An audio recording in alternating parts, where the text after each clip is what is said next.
Welcome to Tamil Nadu. అసలు చాలా great అయినా అసలు అన్ని గుళ్ళు నడుస్తూ తిరుగుతున్నాడంటే చాలా గ్రేట్.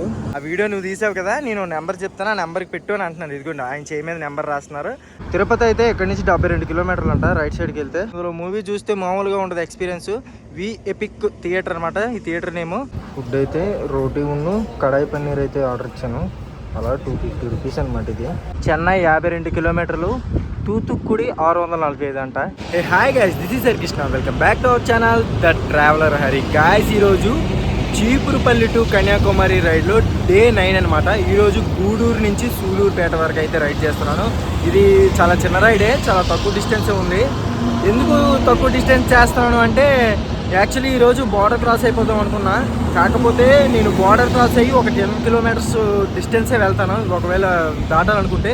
సో ఆ ఏరియాలో ఏంటంటే చాలా రిస్కీ ఏరియా అంట, నైట్ స్టే చేయకూడదంట. ఆ ఏరియాలో చైనీస్ స్నాచర్స్ ఇలాంటి వాళ్ళు ఉంటారంట. సో ఏం చేస్తానంటే ఈరోజు సూలూరుపేట వరకు రైడ్ చేసి రేపు ఏం చేస్తానంటే బార్డర్ క్రాస్ అయిపోయి దూరం వెళ్ళిపోతాం. ఒక 40-50 కిలోమీటర్స్ డిస్టెన్స్ దూరం వెళ్ళిపోతా. సో ఏంటంటే మనకు అప్పుడు రిస్క్ అనేది ఉండదు.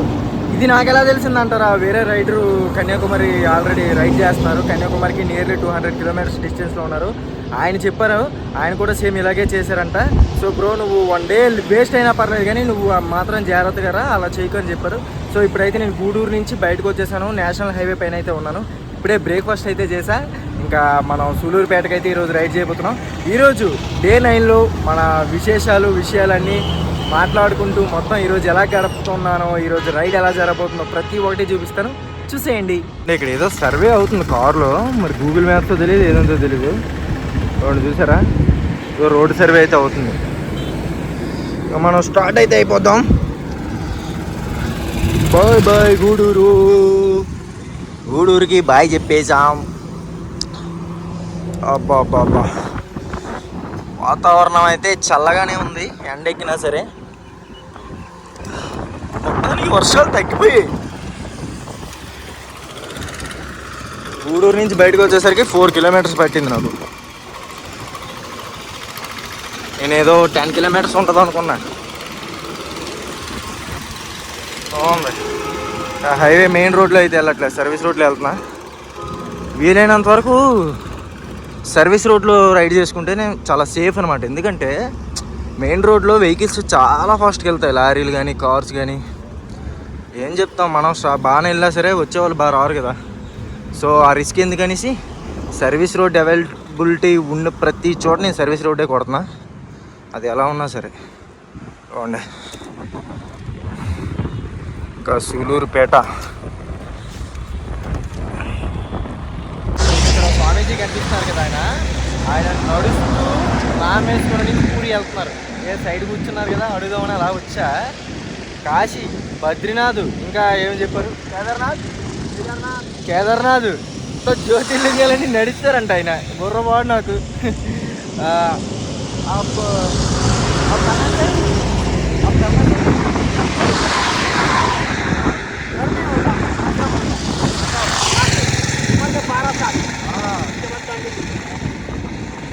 ఆయనకి ఇల్లు ఏం లేదంట, అలా దేవుడి గుళ్ళు తిరుగుతుంటారంట. వారణాసిలో ఉంటారంట ఆయన. అతనికి అక్కడ ఏదో చిన్నది ఉందని ఏదో చెప్తున్నారు. నాకు ఇంటి రాదు కదా, ఏదో అర్థమైంది. అసలు చాలా గ్రేట్ అయినా అసలు అన్ని గుళ్ళు నడుస్తూ తిరుగుతున్నాడంటే చాలా గ్రేట్. ఇలాంటి వాళ్ళని అప్రిషియేట్ చేయాలి. ఇలాంటి వాళ్ళకి ఎలాంటి హెల్ప్ చేసినా తప్పలేదు. చాలా గ్రేట్. నడిచి తిరగడం అంటే మామూలు విషయం కాదు. సైకిల్ అంటే కొంచెం పర్లేదు కానీ. బాబాయ్కి ఫ్రూట్స్ అయితే ఇచ్చాను. చాలా గ్రేట్. నడిచి వెళ్తున్నారంటే అది మామూలు విషయం కాదు. అది చాలా బాగా అనిపించింది. జ్యోతిర్లింగాల్లో సగం ఆల్మోస్ట్ తిరిగేశారు ఆయన. ఇప్పుడు పూరి వెళ్తున్నారు. చాలా గ్రేట్ థింగ్ అసలు ఆ ముసలాయన అలా నడవడమే గ్రేట్. అసలు ఈ ఏజ్లో కూడా అతను నడుస్తున్నాడంటే చాలా గ్రేట్ థింగ్ అని చెప్పుకోవచ్చు. నాకు చాలా బాగా అనిపించింది. ఇంకా అమౌంట్ ఇద్దాం అనుకున్నాను నేనైతే. యాక్చువల్గా నా దగ్గర అమౌంట్ ఖర్చు పెట్టేసాను. నేను ఒక 1500 ఉంటే రూమ్కి ఇచ్చేసాను.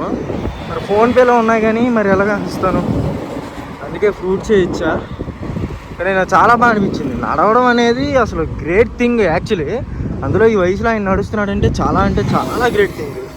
గాయస్, ఈ తాతగారిని చూస్తున్నారు కదా, దీన్ని నేను కావలి ముందు నా పంక్చర్ పడ్డదని కదా అన్నాను కదా, అక్కడ పంక్చర్ చేసుకున్న తర్వాత నాకు ఈయన ఇంకొక ఆయన కనిపించారు.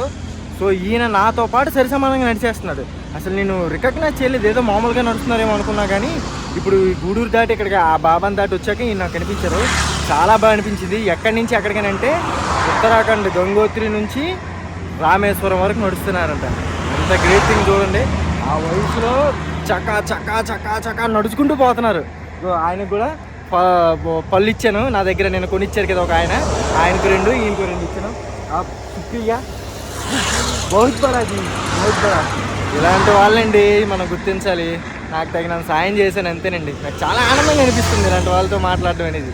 అత్తయ్య గారిది నాది వీడియో తీసావు కదా, ఆ వీడియో నువ్వు తీసావు కదా, నేను నెంబర్ చెప్తాను, ఆ నెంబర్కి పెట్టు అని అంటున్నాను. ఇదిగోండి ఆయన చేయి మీద నెంబర్ రాస్తున్నారు. ఆ నెంబర్ ఫోటో తీసుకుని నేను సేవ్ చేసుకుని వాట్సాప్లో ఈ వీడియో షేర్ చేస్తున్నాను.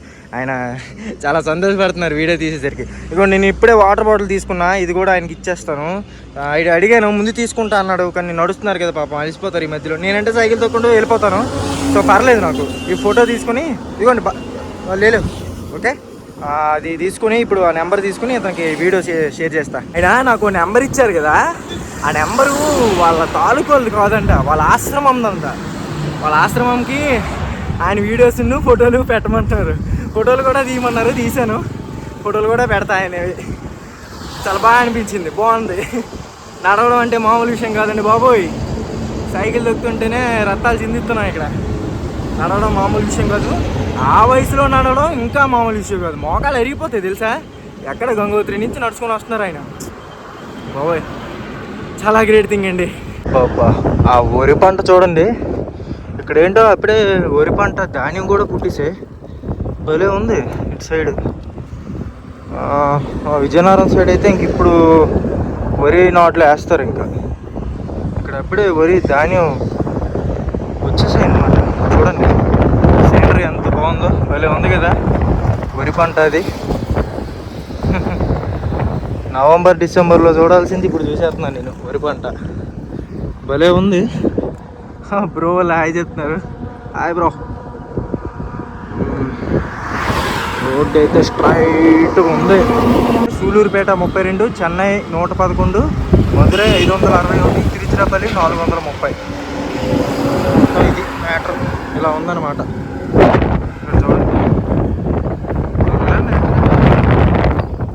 వాటికి ఏదో వ్యాక్సిన్ వేసినట్టున్నారు. వరి పంటలు అయితే మామూలుగా లేవు. తిరుపతి అయితే ఇక్కడి నుంచి 72 కిలోమీటర్లు అంట. రైట్ సైడ్కి వెళ్తే మనం తిరుపతి వెళ్ళాం కదా, స్ట్రైట్ పోతాం మనం. సో తిరుపతి వెళ్ళాం, చెన్నై సైడ్ పోవాలి కాబట్టి మనం స్ట్రైట్గా వెళ్తాం. ఇప్పుడు చూసుకున్నట్లయితే నేను సూలూరుపేట టోల్ ప్లాజా దగ్గర అయితే ఉన్నాను. టోల్ ప్లాజా అయితే క్రాస్ అయిపోయాను అనమాట. ఇదే మనకి లాస్ట్ టోల్ ప్లాజా ఈ రూట్లో. నెక్స్ట్ మనం తమిళనాడు బార్డర్కి అయితే వెళ్ళిపోతాం అనమాట. ఇది సూలూరుపేట టోల్ ప్లాజా, ఇదే లాస్ట్ టోల్ ప్లాజా. ఇక నుంచి మనకి ఆంధ్ర టోల్ ప్లాజా ఇంకేం ఉండదు. సో ఇంకా మనం తమిళనాడులోకి అయితే వెళ్ళిపోతాం. ఇంకా తమిళనాడు బార్డర్కి ఇంకా ఉంది, డిస్టెన్స్ ఉంది. ముందు మనం సూలూరుపేట వెళ్ళి అక్కడ లంచ్ చేసి అప్పుడు మనం డిసైడ్ అవుతాం. ఇదనమాట ప్రజెంట్ నేను సూలూరుపేట టోల్ ప్లాజా దాటైతే సూలూరుపేట వి ఎపిక్ థియేటర్ దగ్గరికి అయితే వచ్చాను. ఇది చాలా స్పెషల్ థియేటర్, మీకు తెలిసిందే. ఇది మన ఆంధ్రాలోనే చాలా పెద్ద థియేటర్ అనమాట. 100 feet wide angle, next 54 feet height అయితే ఉంటుంది. చాలా పెద్ద థియేటర్. ఇందులో మూవీ చూస్తే మామూలుగా ఉంటుంది ఎక్స్పీరియన్స్. వి ఎపిక్ థియేటర్ అనమాట ఈ థియేటర్ నేము. చాలా బాగుంటుంది. ఇదిగోండి కల్కి కూడా మూవీ వేసినట్లున్నారు ఇక్కడ. చూస్తే మామూలుగా ఉండదు. మరి మనకి అదృష్టం లేదు, లేకపోతే సినిమా చూసి వస్తున్నాయి. ఇక్కడ దగ్గరికి వచ్చి సినిమా చూడకుండా వెళ్ళిపోతున్నా. అసలు ముందుకే సినిమా పిచ్చోండి నేను. ఇదిగోండి మనం టోల్ ప్లాజా దాటగానే 1 కిలోమీటర్ ఉంటుంది దానికి దీనికి డిస్టెన్స్, అంతే. ఇంకా పెద్ద దూరమే ఉండదు. చాలా సూపర్గా ఉంటుంది థియేటర్ అయితే. చాలా పెద్ద స్క్రీన్ అనమాట ఇది. ప్రజెంట్ నేను ఈ సూలూరుపేటకు ముందులో ఉన్న ఈ మున్నాబాయి దాబాకని వచ్చాను. ఇక్కడైతే తిందామని అయిపోయా ఈ దాబాలో. ఇక్కడ అలాగా పుల్కాది ఆర్డర్ ఇచ్చాను, ఆల్రెడీ ఆర్డర్ ఇచ్చేసి నేను బయటకు వచ్చి వీడియో తీస్తున్నా. పుల్కా పన్నీర్ కర్రీ తిందామని ఇంకా ఇక్కడ వచ్చాను ఈ దాబాకి. అయితే చాలా బాగుంది దాబా, పీస్ఫుల్గా ఉంది ఇక్కడ, కొంచెం చాలా బాగా అనిపించింది. సో ఇక్కడైతే తినేసి ఇంకా బయలుదేరదాం. చూడండి ఫుడ్ అయితే రోటీ ఉన్ను కడాయి పన్నీర్ అయితే ఆర్డర్ ఇచ్చాను. అలా 250 రూపీస్ అనమాట. ఇది బాగా ఎక్స్పెన్సివ్, కాకపోతే తప్పదు. మన కడుపు నిండా తింటేనే రైడ్ చేయగలం. 5 రోటీలను కడాయి పన్నీర్ అయితే చెప్పాను. ఇంకా కుమ్మేయడం ఇంకా మామూలుగా ఉండదు. తినేసి ఈరోజు మరి గట్టి రైడ్ కొట్టాలి ఇంకా. సో గాయస్ లంచ్ అయితే కంప్లీట్ అయిపోయింది. ఇప్పుడు ఎగ్జాక్ట్గా 2 o'clock అయితే అయ్యింది. అలా లంచ్ చేసి రెస్ట్ తీసుకునేసరికి 1 hour టైం స్పెండ్ అయిపోయింది. సో ఇప్పుడైతే ఈరోజు బార్డర్ అయితే ఎట్లాగో క్రాస్ అయిపోదామని ఫిక్స్ అయిపోయా. సూలూరుపేట నుంచి ఇంకొక ఎక్స్ట్రా 60 kilometers అయితే రైడ్ చేద్దాం అనుకుంటున్నా. చూద్దాం మనం ఎంతవరకు రైడ్ చేయగలిగితే అంత చేద్దాం. ఇప్పుడైతే 2 o'clock అయింది. మన చేతిలో ఇంకొక 4 hours అయితే ఉన్నాయి. ఈ 4 hours ఎంత తొక్కగలితే అంత అనమాట. ఇంకా చలో మన రైడ్ అయితే స్టార్ట్ చేసేస్తాను. ఇక్కడ నుంచి నియర్లీ ఆంధ్రప్రదేశ్ తమిళనాడు బార్డర్కి 4.5 kilometers అయితే ఉంది. ఇప్పుడైతే నేను తడా విలేజ్ అయితే దాటాను. మీరు చూసుకున్నట్లయితే అది తడా. ఇంకా శ్రీ సిటీకి ఇక్కడే దగ్గర అనమాట. శ్రీ సిటీ అంట ఇది, చూసుకోవచ్చు. ఇదంతా చూడండి 4.5 kilometers ఇంకా ఆంధ్రప్రదేశ్ తమిళనాడు బార్డర్. ఇంకా మామూలుగా ఉండదు, మన తెలుగోడు తమిళనాడులోకి వెళ్ళిపోతున్నాడు. ఇక్కడ చూసుకున్నట్లయితే ఉమ్మడి తనిఖీ కేంద్రం, ఇంటిగ్రేటెడ్ చెక్ పోస్ట్. ఇంకొక 1 kilometer అనమాట. చెక్ పోస్ట్కి ఇంకో 1 kilometer డిస్టెన్స్లో అయితే ఉన్నాం. వచ్చేసాం, దగ్గరికి వచ్చేసాం. చెక్ పోస్ట్కి వచ్చామంటే ఇంకా బార్డర్కి వచ్చినట్టే మనం. ఇంకా మామూలుగా ఉండదుగా, ఆంధ్ర టు తమిళనాడు మామూలుగా ఉండదు. ఇంకా రచ్చే గాయస్. ప్రెసెంట్ నేనైతే ఆంధ్ర టు తమిళనాడు బార్డర్ అయితే వచ్చేసాను. ఇప్పుడు తమిళనాడులో ఉన్నా. ఇక్కడ సార్ వాళ్ళు అయితే నన్ను ఆపి అప్రిషియేట్ చేశారు అనమాట. చాలా అడ్వెంచర్ చేస్తున్నాం అనేసి అప్రిషియేట్ చేసి నెక్స్ట్ నాకు సెల్ఫీ కూడా దిగారు. చాలా హ్యాపీ అయింది. Thank you sir, thank you so much. Thank you sir, చాలా సపోర్ట్ చేస్తారు. చాలా ఆనందంగా అనిపించింది. బార్డర్ నుంచి రాగానే ఫస్ట్ టైం నన్ను పోలీస్ వాళ్ళు ఆపి నాకు ఇలా అప్రిషియేట్ చేయడం చాలా ఆనందంగా ఉంది. ఇంకా ఫైనల్లీ మనం బార్డర్లోకి అయితే వచ్చేసాం. ఇది తమిళనాడు అనమాట. హ్యాపీగా ఉంది. Welcome to Tamil Nadu. సూపర్. ఇంకా వారం ఆంధ్ర నుంచి తమిళనాడుకి వచ్చాం. మామూలుగా ఉండదు. ఫస్టే పోలీసులు వెల్కమ్ మామూలుగా లేదుగా. రచ్చే తెలుగుడు రచ్చే. ఇంకా చాలా హ్యాపీగా అనిపించింది. అన్నయ్య వాళ్ళు ఆపి అప్రిషియేట్ చేసి ఇంకా నాతో సెల్ఫీ కూడా దిగారు ఆయన ఫోన్లో. నా ఫోన్లో నుంచి కూడా ఫోటో దిగించాను. చాలా హ్యాపీగా అనిపించింది నాకు. చాలా అంటే చాలా హ్యాపీగా ఉంది. ఫస్ట్ టైం పోలీసు వాళ్ళు ఆపి ఇలాగ అప్రిషియేట్ చేసి. Okay, thank you bro. Try చేయమంటున్నారు బ్రో. ఇప్పుడు చూసుకున్నట్లయితే Tamil Nadu integrated modern check post అనమాట. ఇది మోడర్న్ చెక్ పోస్ట్ అట. చూసుకున్నట్లయితే చూడండి ఎన్ని లారీలు ఉన్నాయి ఇక్కడ. మామూలు చాలా భారీగా ఉంది ఇదంతా. తమిళే మొత్తం తమిళోళ్ళు భయ్యా. ఇప్పటికి 3 కలిశారు.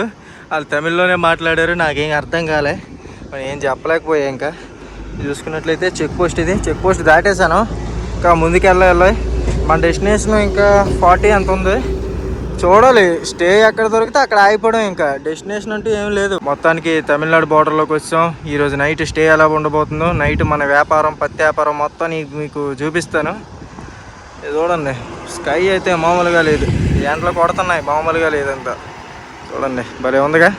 ఇక్కడ చూసుకున్నట్లయితే చెన్నై 52 kilometers, తూతుక్కుడి 645 అంట. ఈ తూతుక్కుడి పేరు ఎక్కడ విన్నట్లుంది కదా. అదేనండి జులై సినిమాలో విలన్ అంటాడు కదా, ఆ ఫైట్ అయ్యేటప్పుడు హైవే మీద తూతుక్కుడి అని విమానం ఎయిర్పోర్ట్ ఉంటుందని చెప్తాడు కదా, ఫన్నీ నేమ్ అనేసి. ఇదే అనమాట. చెన్నై 52 ఉంది ఇక్కడ నుంచి. మనం చెన్నైలోకి వెళ్ళాం కానీ అప్రాక్సిమేట్లీ ఒక 20-25 kilometers డిస్టెన్స్ వరకు వెళ్తాం. అక్కడ అవుట్కట్స్లోనే నేను స్టే చూసుకోవాలి. ఆల్మోస్ట్ చెన్నైకి ఇంకొక 30 kilometers డిస్టెన్స్లో అయితే ఉన్నాను. ఇక్కడ చూసుకున్నట్లయితే హైవే మీద ట్రాఫిక్ అయింది. మీరు చూసారా, ఆ ఫ్రంట్ ఒక ఫ్లైఓవర్ అయితే ఉంది, అక్కడ ఏదో జరిగినట్లుంది. సో ఇక్కడంతా ట్రాఫిక్ అయిపోయింది. నీ సర్వీస్ రోడ్లోకి ఇది ఉండాలి. అక్కడ ఒక చిన్న కన్నం ఉంటే దాని వెళ్ళి వచ్చాను సర్వీస్ రోడ్కి. ఆ హైవే చూడండి ఎంత ట్రాఫిక్ అయింది. తమిళనాడులో రోడ్లు అయితే చాలా వరస్ట్గా ఉన్నాయి భయ్య, ఉన్న ఫ్యాక్ట్ ఇది. అస్సలు హైవేలు కూడా కన్నాలు ఉన్నాయి, ఎక్కడికక్కడ తవ్వేసి ఉన్నాయి. అస్సలు మెయింటెనెన్స్ ఏం లేదు. నేషనల్ హైవే ఇంత చెత్తగా ఉండడం ఫస్ట్ టైం చూస్తున్నాను నేను. గాయస్ ఇప్పుడు నేను చెన్నైకి దగ్గరలో అయితే ఉన్నాను. గుమ్మడిపూండి అనే ఏరియా అనుకుంటా ఇదేదో గుమ్మడిపూండి అనే ఏరియా అంట. సో ఇక్కడ ఒక గెస్ట్ హౌస్ అయితే ఉంది పైన. అక్కడైతే రూమ్ తీసుకున్నా. 3 పెట్రోల్ బంకుల్లో అడిగా, ఒక్కరు కూడా ఇవ్వలేదు. మరి ఇంక ముందుకు వెళ్ళడానికి కూడా నాకు ఆశ పోయింది. మళ్ళీ నైట్ అయిపోతే మళ్ళీ అన్యాయం అయిపోతుంది మనకంతా. చెన్నై సిటీలోకి వెళ్ళలేము, బయట ఉండలేము. సో ఇక్కడ ఈ గెస్ట్ హౌస్లో నాన్ ఏసీ రూమ్ తీసుకున్నా. 800 అంట. నా సైకిల్ ఏమో ఈ షటర్లో పెట్టేసి తాళం వేయించేసాను. లగేజ్ ఏమో డిస్మాంటిల్ చేస్తాను. ఇదిగోండి లగేజ్ ఇక్కడ ఉంది. పైన అయితే రూమ్ అనమాట. అందులో అయితే మన సైకిల్ అయితే పెట్టేశారు. సో వీళ్ళందరూ నన్ను వెరైటీగా చూస్తున్నారనమాట, తెలుగుని. చూడండి ఇది చెన్నైకి ముందు ఏరియా ఇలా ఉంది. తమిళనాడులో పత్తి వ్యాపారం మామూలుగా లేదు. చూసుకున్నట్లయితే ఇదిగోండి ఆ పైన మనకి రూమ్ ఇస్తారు. ఆ రూమ్ 800 అంట. చూస్తే అంతంత మాత్రంగానే ఉంది, తప్పదు మరి ఏం చేస్తాం. బయట స్టే నాకు అదృష్టం లేదు, రాసిపెట్టి లేదు బయట పడుకోవడానికి. నాకు చూడాలి ఇంకా ముందు ముందు రేపటి నుంచి ఎలా ఉంటుంది ఈ తమిళనాడు రాష్ట్రంలో నా బతుకు. ఈ బ్రో అయితే మనకి రూమ్ చూపిస్తాడు. ఇంకా లగేజ్ కూడా పెట్టుకెళ్ళట్లేదు చూసారా. ఈ గెస్ట్ హౌస్లోకి అయితే వచ్చేసాను, మీరు చూసుకోవచ్చు. మెయిన్ రోడ్ పక్కనే షాపులు కట్టాల్సింది, వీళ్ళు రూములు కట్టుకొని ఇక్కడ వ్యాపారం అయితే చేసుకుంటున్నారు. ఇది చూసుకున్నట్లయితే మన రూమ్ అనమాట. ఈ రూమ్కి 800 రూపాయలు. మీరు చూసుకున్నట్లయితే దీనికి బెడ్షీట్ కూడా లేదు. అంతేలేండి, పిండి కొలిది రొట్టె అన్నట్టు ఏం లేదు ఇక్కడ. డబ్బులు పోవడం తప్పట్లేదు, మంచి బస దొరకట్లేదు. నాకేంటో అదృష్టం లాగానే పోయింది మొత్తానికి. ఇది రూమ్, ఓవరాల్గా రూమ్ అయితే ఇలా ఉంది మొత్తానికి. ఈ నైట్కి ఇక్కడ స్టే చేయబోతున్నాను. ఇది మొత్తం ఇలా ఉందన్నమాట. ఈ కార్యక్రమం ఇంతటితో సమాప్తం. రేపు ఇదే అలవాసులపై మళ్ళీ కలుసుకుందాం. అంతవరకు సెలవా మరి.